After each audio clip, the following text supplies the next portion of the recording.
So Bigbear.ai holding symbol BBAI on the New York Stock Exchange. The company offers AI solutions targeted at three segments: global supply chain and logistics, autonomous systems, and cybersecurity. Bigbear.ai's customer, which include U.S. intelligence community, Department of Defense or DoD, and the U.S. federal government, as well as complex manufacturing and warehouse operators, distribution, healthcare, and life sciences, all rely on the Big Bear's AI solutions to empower their leaders to decide on the best possible scenario by creating order from complex data sets, identifying blind spots, and building predictive outcomes.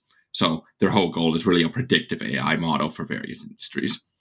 The stock has done, well, to say the least, phenomenal, as the stock has surged 304% over the past year, now trading at $8.61 a share and a $2.2 billion market cap.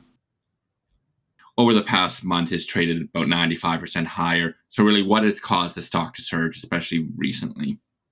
Well, the name should really give away part of it, at least, as it is a AI company, and it's just been such a prevalent trend over the past few years. And recently, with a post-US election buzz around it, it's really seen the entire space taken up. And that's probably part of what you're seeing here, at least from the stock market's interest. But more specifically, the company was recently awarded a contract with the Department of Defense to advance the company's Virtual Anticipation Network, or VANE, prototype. The stock surged a whopping 38% on the day of announcement, just massive surge on just that announcement. VANE's AI model's goal is to better assess news and media originating from countries that are potential foreign adversaries for national security usage. The solution looks to discover behaviors and relationships hidden in potentially various news sources. It's not structured data without waiting for subject matter experts, so your foreign intelligence people, and then it provides scenario forecasting. That's the whole goal of that software, and that's really what really shot the stock right up, is this buzz around this specific contract.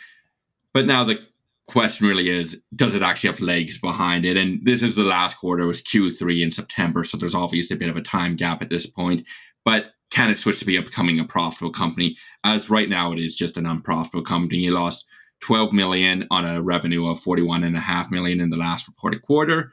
It is in a net debt position of $155 million, and it's been rapidly diluting shares over the years. And as well, top line, the revenue hasn't really been growing either. It's been choppy. So here you can see for the Q3, yes, it looks like it's doing great, but then on the trailing 9 months, it's effectively flat. And that's really been the theme of the company over the past nearly 4 years.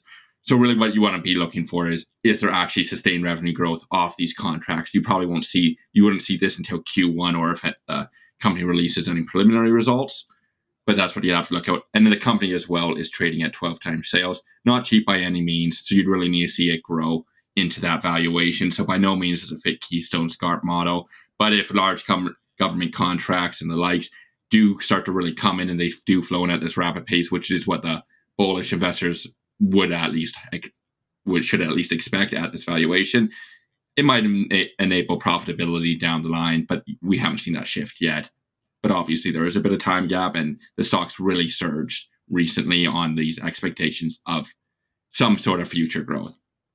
But for now, Bigbear.ai is our star of the week.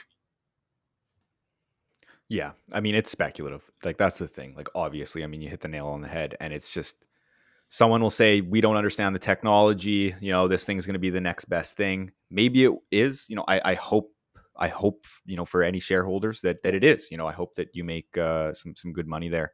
But we just think that the risk outweighs the reward.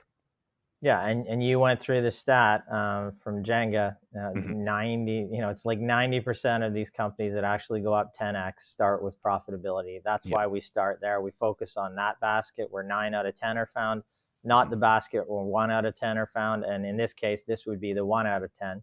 So from where it is right now, we think that's not a smart bet on that company.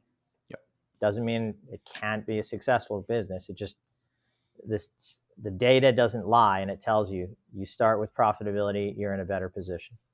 Yeah, it really comes down to risk management. Yes, people will say there's the 1 in 10 chance, but what are you going to choose, the 1 in 10 or the 9 in 10? I personally go with the 9 in 10. Exactly. Yeah.